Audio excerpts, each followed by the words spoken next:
Even more stimulus money? Please tell me that's some kind of a joke. China. Here's why they're coming out a big winner from this whole thing. Oh, and a quarantine essential. All that's coming up right now on I'm Right.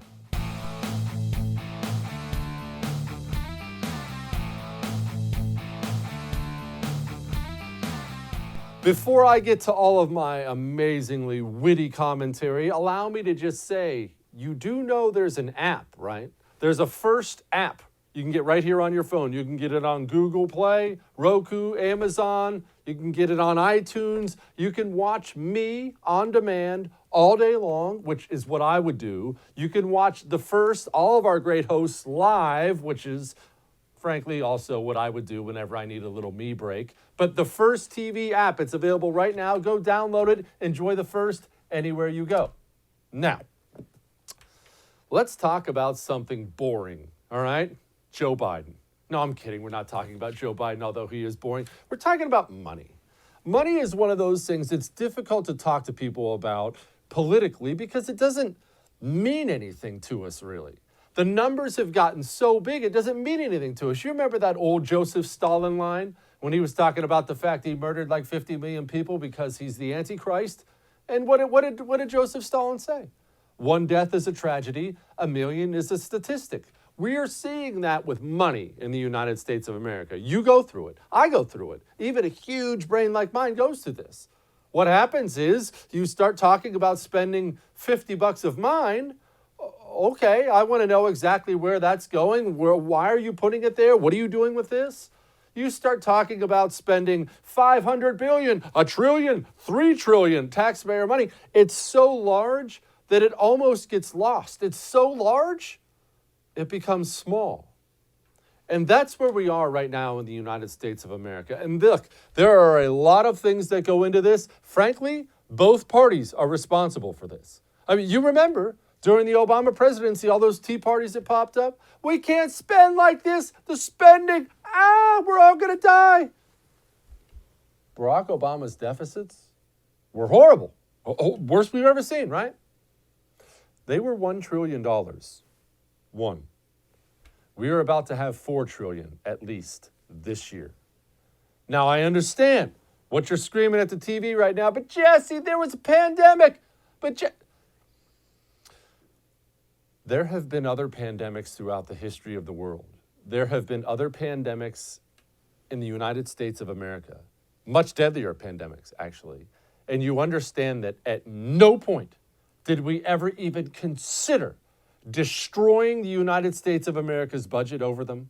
We never even considered it. It wasn't an option because it was sane, because they were sober, reasonable times where you made difficult decisions.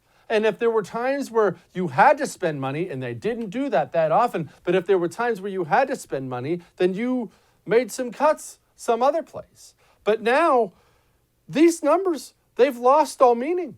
They have lost all meaning, and it absolutely drives me crazy. You understand what a big deal it was that Congress just passed a $2 trillion CARES Act? That is the most massive deal ever, and we already forgot about it, and the money's all gone. We passed the act and left the economy shut down, and it's already disappeared like a fart in the wind. Like it's nothing. It's already gone. $2 trillion of your money, of my money. Our next generations, plural, will be paying for that money. And somehow, some way, this concept of money has gotten lost on people. You understand? We spend more than we take in. You do that once or twice, that's a problem. You do that as a matter of policy, which is what we have now, that's an even bigger problem. You do it as a matter of policy and then compound the problem because you just try to spend your way out of a pandemic, that's a nation-ending problem, potentially. That's what we're facing here. This is not a small deal. It is a big, big deal. And remember this. While we're spending money like drunken sailors, just tossing 50s in the air, baby, woo, make it rain, we're not opening up the economy. I mean, a couple states are partially open, right? Well, let's just tiptoe. We need to make sure nobody else gets sick. Let's do this really slowly. Several states, They're still wiping out their economy. We have cities like LA, they've since backed off on it now. This morning they're talking about, well, I mean, at least till July. Wait, what? July? Are you people out of your minds? And now we have to acknowledge something I've been saying for quite a while. How much of this is stupidity? How much of this is malice? You're going to have to forgive me, but as I've been telling you, I'm looking at Governor of Virginia, Democrat. Governor of Michigan, Democrat. Governor of California, Democrat. Governor of New York, Democrat. Are you sensing a theme here? And they're not only staying locked down, they're flat out announcing, yeah, that's going to keep going. We got this idiot governor in Washington. He's taking down people's names, addresses, phone numbers, dates, and times that they go to a restaurant so they can trace them. I'm not making that up. So you'll have to excuse me if I see these major, powerful U.S. states and think to myself, they're doing this on purpose to screw Donald Trump. Aren't they? Rush Limbaugh agrees. Folks, I'm going to tell you, these next 4 months are going to be a veritable war like we have not seen. The American left, the Democrat Party, is going to do its best to keep this economy shut down, to extend and expand that shutdown, and blow up their own country's jobs just to ensure that Trump loses. I know what you might be thinking. That's just Rush Limbaugh being crazy. Rush Limbaugh is right, like a lot, right? And where is he wrong? What else am I supposed to take from this? We have areas in these states that aren't even slightly affected by coronavirus. Even if, let's say you're in a state where you have an area that's been hammered. And New York's a great example. Well, you have New York City. Things are really bad there. Things are not bad in upstate New York. And yet the lockdowns continue for the state. You're seeing this in California. You don't realize it because we like to picture California as Hollywood and San Francisco and LA and the big city lights. You realize how much of California is completely rural? I can't believe I just said that word on TV and didn't mess it up. Nailed it. A lot of it. It's a big deal. And these guys, what am I supposed to think? Of course they're trashing their state on purpose. Almost all of these guys are independently wealthy. Not a single one of them has missed a paycheck or will miss a paycheck throughout this process. Every one of them is going to get reelected again because they're in solid blue states. What do they care? Shoot, that governor in Michigan, Whitmer, she's pretty much openly campaigning to be Joe Biden's vice president. What better way to be in Joe Biden's good graces than helping torpedo the economy of a swing state Donald Trump needs to get reelected?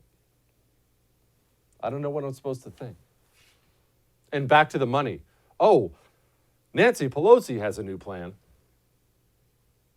So when the money for state and local, it's to allay the cost of the, defray the cost of the outlays they've made for coronavirus and the revenue lost because of the coronavirus. Testing, with 3 pillars.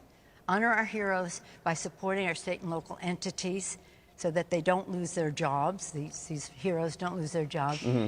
Open up government by testing, tracing, treatment, etc. And the third is putting money in the pockets of the American people. All of it timed and centric to the coronavirus. Yeah. State and local entities, as Nancy Pelosi just said. You know what this is, right?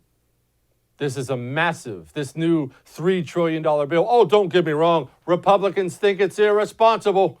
They're going to be, they'll get that bad boy whittled down to $2.5 trillion. Don't stress it. Going to be a massive, fat bailout to these blue, idiotic leftist strongholds, most of whom were already borderline bankrupt before the pandemic ever even hit. You take cities like Chicago, LA, and the states that encompass them are pretty much in the same boat. They have these humongous pensions. And what I mean by that is they have state employees, local employees. They'll work for pennies on the dollar for years, And they'll let these people retire at 50, gold-plated health care, making bank on retirement. Someone has to pay for that. And already these states were going under because of that. Now, on top of that, you've purposely torpedoed your state's budget with these draconian lockdowns. So your pensions that were already running out of money, now they're bankrupt completely. And now they're looking around thinking, well, I mean, I'm getting off on the power of locking everybody down. That's nice. And, well, I am enjoying screwing Donald Trump. That's always a good time. But, we do have to do something about money. I know what we'll do. Let's just go to Washington. I bet Nancy Pelosi will bail us out. And I bet those idiot suckers in the GOP will join right along with her. Because, after all, it is about police and fire, right? Oh, did I mention? Don't get me wrong. This is going to be a bipartisan bill. We are going to get some great stuff, too. Here's Mitch McConnell. Senate Republicans are preparing a major package of COVID-related liability reforms to foster our economic recovery. This package, which Senator Cornyn and I are spearheading, will extend significant new protections to the people who've been on the front lines of this response and those who will be on the front lines of our reopening. We're including new legal protections for the businesses, nonprofits, and government agencies that have kept serving throughout the crisis, and for those that will need to lead the reopening. We're facing the worst layoffs since the Great Depression and a storm of uncertainty for Main Street businesses. Americans want to get back to work, and we need to do everything in our power to help that happen. Our legislation is going to create a legal safe harbor for businesses, nonprofits, governments, and workers and schools who are following public health guidelines to the best of their ability. I know that was a lot to take in, but allow me to give you a little clue. This is going to help you not just now, but in the future, for the rest of your political life. Anytime you hear anybody, GOP, Democrat, doesn't matter who they are, stand up and say, we're preparing a major package, go ahead and run for the hills and hide in a bunker, because that means you're about to get majorly screwed. You're preparing a major package? Why are we doing another major package when the last one vanished like vapor? So we can do this again and again and again. And back to what I said at the beginning of the show. The Weimar Republic, or Weimar Republic. You've seen the pictures of it? Little kids hauling around wheelbarrows full of money. People just taking money, chucking it in the fireplace. Start a fire because you've spent your way into oblivion. People, that is the history of the world. Rome went through this. Countries go through this. There are laws in economics. We can't do this forever. There comes an end to this, and I understand that it's hard to wrap your mind around what that end looks like, but let me just tell you something, and you need to hear this now. You don't want to be here when it happens. Pray to God. You and the ones you love have already moved on to heaven by the time that day comes, because then you will know dark times like you can't even possibly imagine. Start screaming against these idiots, spending all the money we don't even have. Or you get what you get. Don't throw a fit. All of that may have made you uncomfortable, but I'm right. Now, after all that, I actually might have trouble sleeping tonight. I'm not even kidding. As soon as I heard $3 trillion, I said to myself this morning, oh boy, well, I'm going to have to go ahead and unpack that today, and then my blood pressure is going to be through the roof, and I'm going to lay down tonight, and I'm going to be thinking about it. $3 trillion, $3 trillion. Oh my gosh, they're going to have to raise taxes now. That's going to bankrupt. What if somebody gets, you know what I'm talking about. Even if that's not your political thing, even if those aren't the thoughts that run through your head, you do have ones that do, right? We all do. There's a solution for that. Ebb sleep. It's not taking drugs, not popping pills. It's a wearable device that applies precise, continuous cooling to your forehead area, calming the thoughts down and putting you asleep and keeping you asleep. Get an ebb sleep. And when you go to tryebb.com/Jesse, that's tryebb.com/Jesse, and use the code Jesse. Don't forget to use the code Jesse. You get $25 off. Go get one today. We're all going to need it.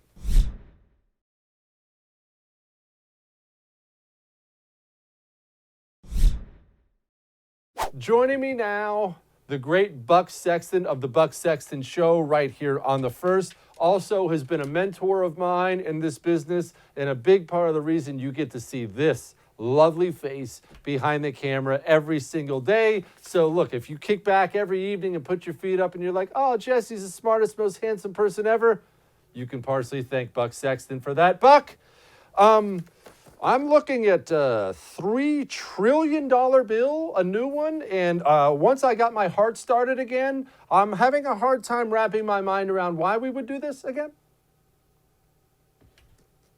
Well, why not make it 10 trillion? I mean, you do get to a point here where you want to ask, like, what's the difference? I mean, if you're not going to have an economy that really functions, if you're going to allow for the federal government to think that it is the economy, and the federal government is a regulator of economic activity. It is a taker of economic activity in the form of taxation, and currency is part of the regulation. But people don't understand the value. The reason the dollar has value isn't because the government just says it does. It's because the government says it does, and that it has the most dynamic and productive economy in the history of the planet behind it. When you shut that off, the government just saying it will cease to be enough. I mean, this is real Econ 101 stuff, and we're really testing out this theory. I mean, we're going to get to, Jesse, you know this, we're going to get to $30 trillion by the end of the year, and it's not like it's going to stop at the end of the year either. Gosh. And Buck, what happened to, and look, I'm not naive. I'm not under the impression there was ever really much of a cause for fiscal conservatism out there. But what happened to just sanity? I don't expect these people to actually believe anything at all. And I'm talking about the left and the right. I'm trashing everybody. I don't expect them to actually believe in anything. But at some point in time, there is this self-preservation thing has to take over, right? I mean, they have to know what you knew. A lot of these people went to fancy colleges and such. This ends ugly, does it not?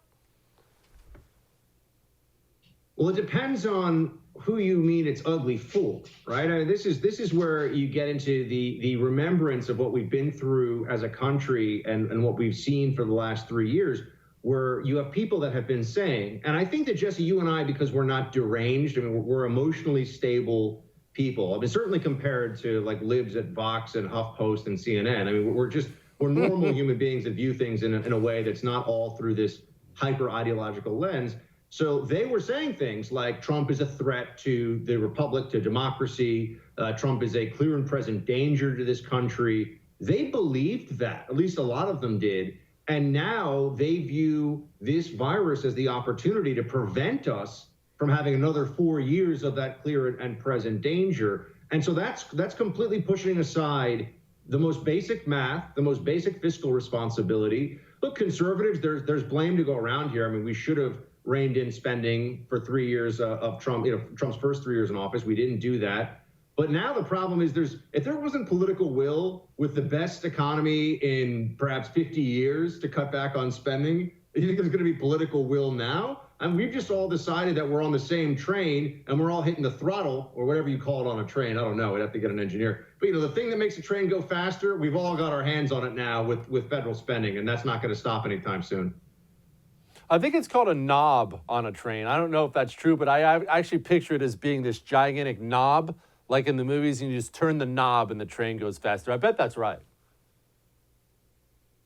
Yeah, I mean, you're definitely handier than I am, so I'm going to go with whatever you say on this one. All right, Buck, part of this $3 trillion is bailouts for states and localities. And now this is the Democrat proposal. Republicans have of course said it's dead on arrival, which means it'll be back alive again in about 2 or 3 days and they'll be voting for it. But we have Republican senators like Kennedy, like Collins and others who really want no strings attached to Democrat-run states and Democrat-run cities so we can, quite literally, not making this up, bail out sanctuary cities and bail out cities that were bankrupt before the pandemic. Do these people feel like we're not watching, or are we not watching? Are you and I just in a minority and people really don't care anymore? Yeah, well, look, we've been yelling about how we're going to be in this terrible financial situation for months, and of course, we were granny killers for saying that. I mean, this was what we've been subjected to, and now people are now people are recognizing that it turns out that you can't actually just create money on a screen, send it to people everywhere, and not have it have any negative impacts, and also just telling everyone to stay home and not do anything productive. In terms of the states and the bailouts for the states that's coming, the piggy bank has been broken open, and now everyone's just trying to grab all the coins they can out of this, and that's true of big companies. It's true at the state level for different governments. And look at the opportunity that they have. I mean, they're going to say, we have these enormous shortfalls all because of COVID-19. We did the right thing, and now this is the situation we're in. There's some truth to that for places like New York when they did have to take extraordinary health measures. I'm not talking about the shutdown even, but just, with all the staffing in the hospitals and overtime for public officials. But that's not why, Illinois is, what is it now? I mean, I know it's over $100 billion in debt. I want to say it's even considerably higher than that. And that's not why New York is billions and billions of dollars in debt either. It's because of really public sector pensions. So they're going to see this as an opportunity to erase that scoreboard, and states that have been acting terribly with their spending for decades now get a restart, which, Jesse, you know what that means? It means their scam worked. It means that you in Texas, for all of the folks that are watching the Jesse Kelly show in Texas or in any other red state, you have been getting the short end of the stick, my friends, because you could have just had your teachers retiring with full pension and benefits after 20 years, getting paid 30% more than they would in the private sector along the way anyway. And then guess what? The taxpayer's going to pick up the whole thing. Well, Buck, that was certainly sunny. And I know. I feel like my whole show has just been dark lately. It's been just a big sea of dark out there because all the news sucks. And I'm transitioning right from that sucky news to the next sucky news. So get ready. I've got more of it. China's kicking our rear end. And I have made the point repeatedly that China is loving this. And yes, I understand China's economy is in the toilet too, but China doesn't care. They've got no re-election coming. They don't care about their quality of life for their people. If they can tank us and tank themselves at the same time, they take that every day of the week and twice on Sunday. Well, you got to remember, it's really all about who comes out of the ditch faster. And if you really think of it, if you really want to belabor the metaphor here, it's also when you're out of the ditch first, you can push the other guy who's still trying to get out down, right? So, it's the race between two guys that are facing a bear. You don't have to outrun the bear, you just have to outrun the other guy. And they view this all as zero sum. I mean, they view their opportunity here to continue with, to continue their pushing through this and then get their economy up and running. If it's considerably at our expense, the Chinese Communist Party doesn't care. I mean, anyone who's even vaguely familiar with the history and the current mindset of the Chinese Communist Party knows that, I mean, human life, totally disposable. It doesn't really matter to them. So whatever they've been through, as long as they come out of it stronger than we are on the other side, I think they view that as a win. And I've actually spoken to people. All they do is analyze China. They agree. CCP will view this as a win in the end. So I think that this is a moment when the American people have to recognize that there are so many factors in play here beyond just the immediate day-to-day infection rate and spread of this disease, and we have to handle multiple variables at once. Otherwise, we're in a whole lot of trouble, and we do not want to see what the world is like when China is the hegemon, which they're trying to become. That becomes a very freedomless place for a whole lot of folks, not even just those in China, all over the world. Buck, tell me why we shouldn't invade and then colonize Mexico and Canada. We have good beer in both places. The women are hot. At least in the case of Mexico, the food is delicious. Canada, not so much. But Canada has beautiful country. We can expand our coastline. We have this great military. We have an economic shortfall. Why not just go full Genghis Khan, take over everything? Well, I think we want to take over the more westerly parts of Canada, where people actually believe in bearing arms in the outdoors and individual freedom. Although I guess Vancouver is kind of a commie stronghold. But there's some parts of Canada that we want. The problem, Jesse, is if we took Canada as part of the United States, and I can't even really believe we're talking about this, because honestly, Jesse, Greenland, hello, we got priorities here, my friend. We're going to seize something. I say we seize Greenland. But you look with the Canadians, they like their socialized healthcare system, and they're gonna push us further to the Democrat Party. So that's the problem there. And with Mexico, oh, I'll leave that one to you. All the narco trafficking might make things a little bit messy. Oh, I'm sorry. In this time of a depression, do we not need cheap drugs here? Plus, they have amazing, amazing food down in Mexico, and people do not realize what beautiful terrain they have. Well, whatever. We don't need to go off on this thing. I think I've broken the mold here and dug us out of this economic recession. Buck Sexton does not appear to be on board with it. So with that, we are going to let him go. Buck Sexton of the Buck Sexton Show here on the First. Next time I won't look like the Unabomber or Chewbacca or all those other things you call me. Go get a haircut. See you, Buck. Yep. Thanks. All right. We have more, including a quarantine innovation that I wish I had seen coming. I'm kicking myself over this whole thing. It's brilliant. Hang on.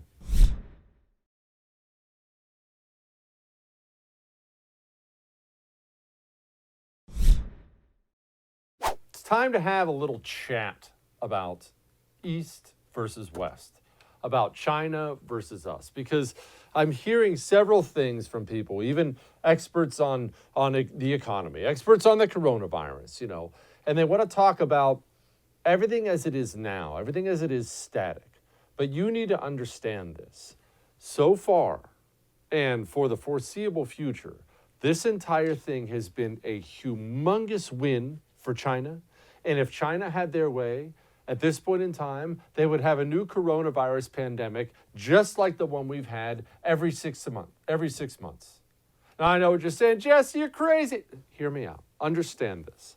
The coronavirus has killed a bunch of Chinese people. One, China has a ton of them anyway. And two, they don't value human life the way we do because we have a Judeo-Christian society. They don't give a crap. They're chucking moving body bags into furnaces over there. They don't care about their people. That's one.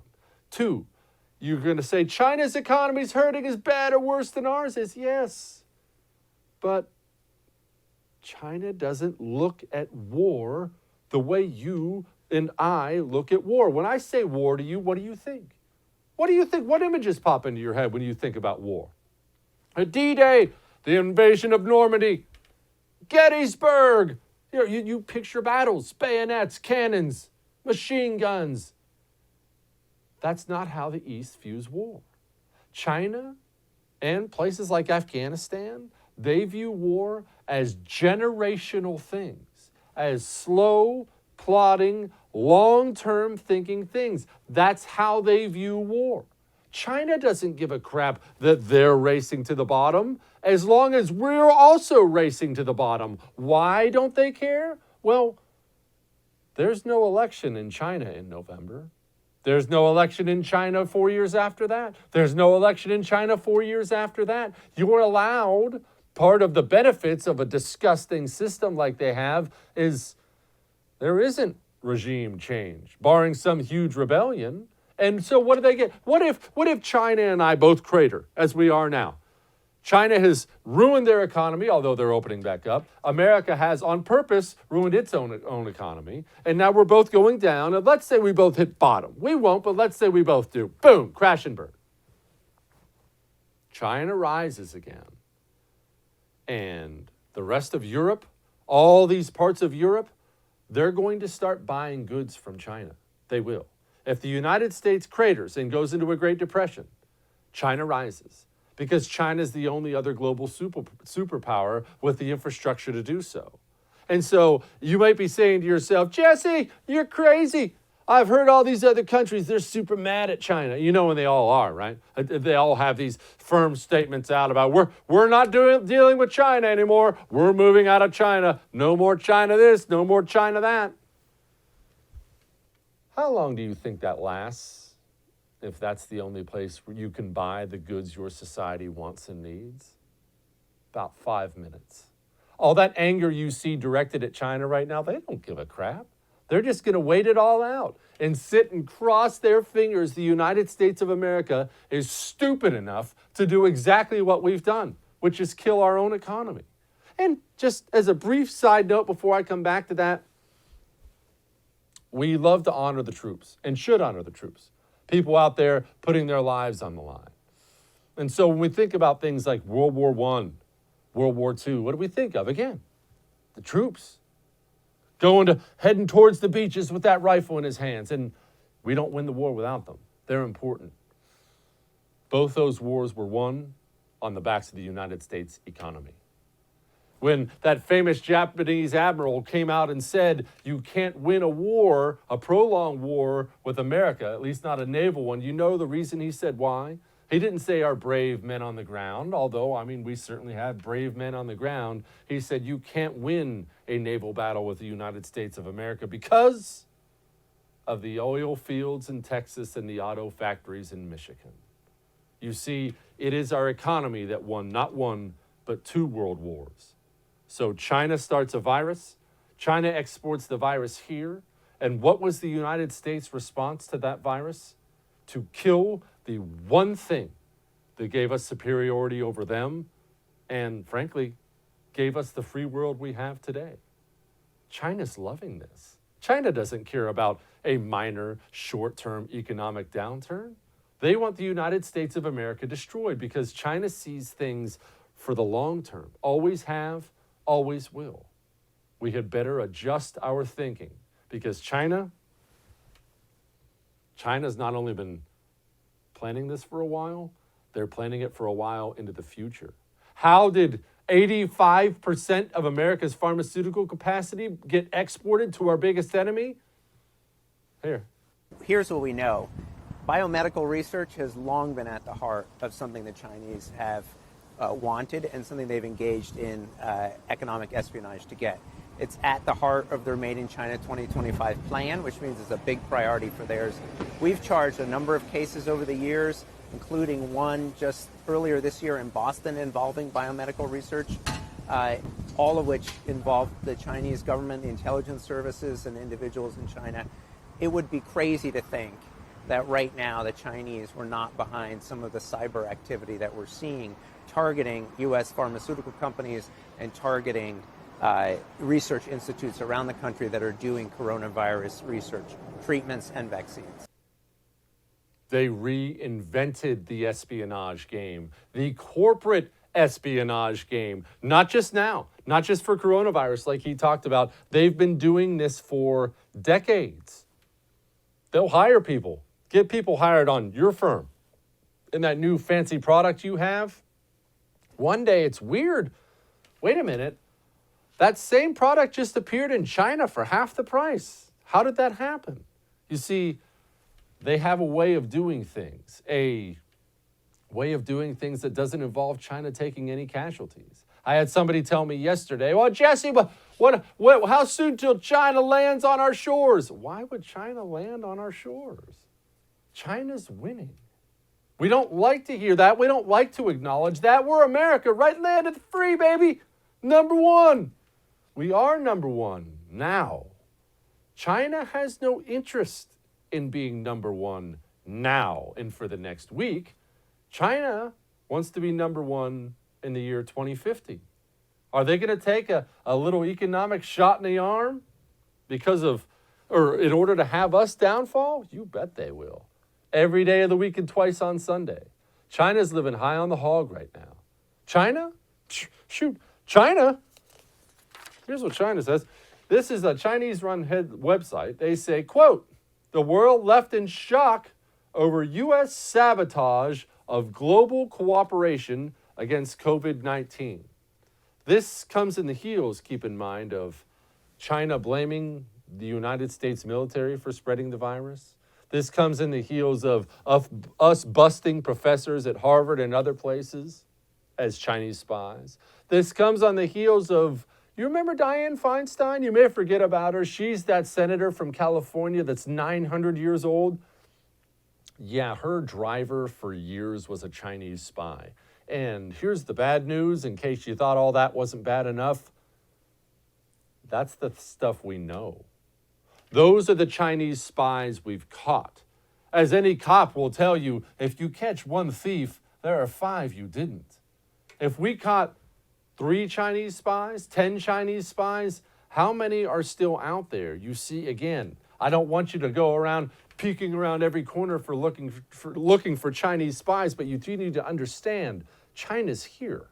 They are firmly entrenched here. They have a long-term plan to dominate the United States of America, to dominate the world by helping bring down the United States of America. And our response to coronavirus has helped them do it. I don't have a nicer way to put that for you. Oh, we're not done, by the way, finding professors at our universities who are working for the communist Chinese. Quote, this is from John Demers.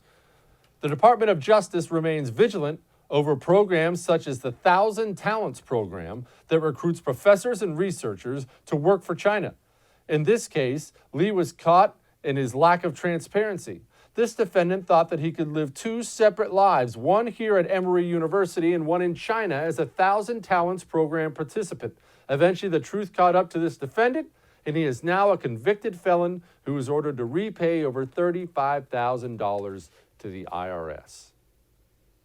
Do you think the few professors we've caught working for China are the only ones we have? Do you think, let me ask you, not to go all tinfoil on my head, but do you think it's totally accidental, just a big whoopsie, that the American media repeats verbatim in some cases, like in NBC News? Do you think it's an accident they repeat Chinese communist talking points? Do you think it's an accident we have Democrat governors like St. Cuomo of New York calling the virus the European virus, as he did on camera? Do you think all these things are just a slip of the tongue? Do you really? They have a long-term view. It is time we have a long-term view. And this stuff is too complicated to unpack in one show, but just understand this. They're fine tanking their economy if it means tanking ours, because our economy is the only thing that stands in between China completely dominating everybody in their region and maybe the world. Something to consider the next time your idiot Democratic governor suggests locking down your businesses for another 2 months. Just saying. All right, we got more. Hang on.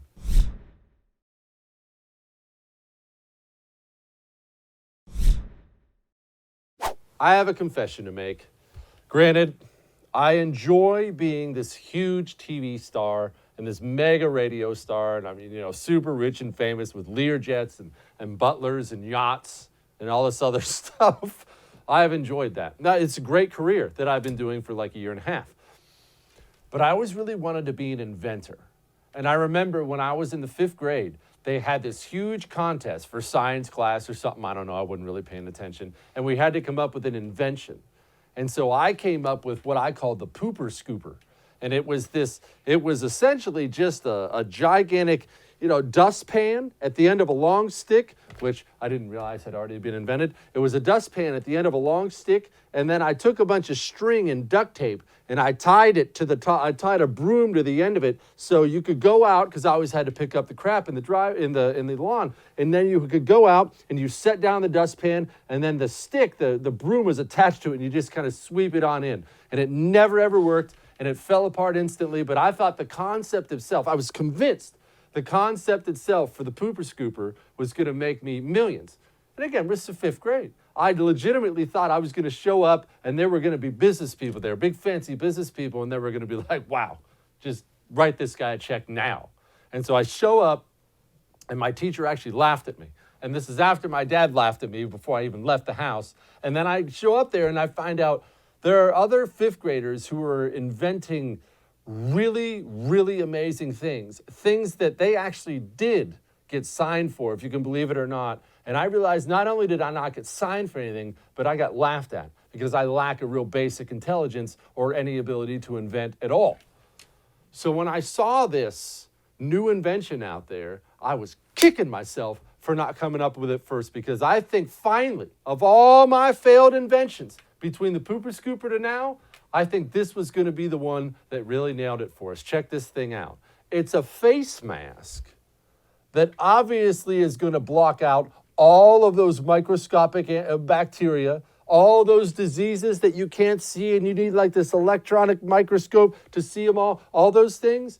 It can't get through the mask while at the same time leaving you a big hole in the mask where you can put your straw and still consume your beverage. If that doesn't make the most sense in the world, I don't know what does. I can't believe I didn't think of a mask with a hole in it.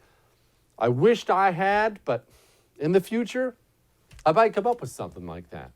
I think I'm really onto something here. All right, don't forget, we have an amazing special again this Friday, one you're not going to miss. Don't forget to download the First TV app on Amazon, Roku, Google Play, or it's on Apple. I'll see you tomorrow.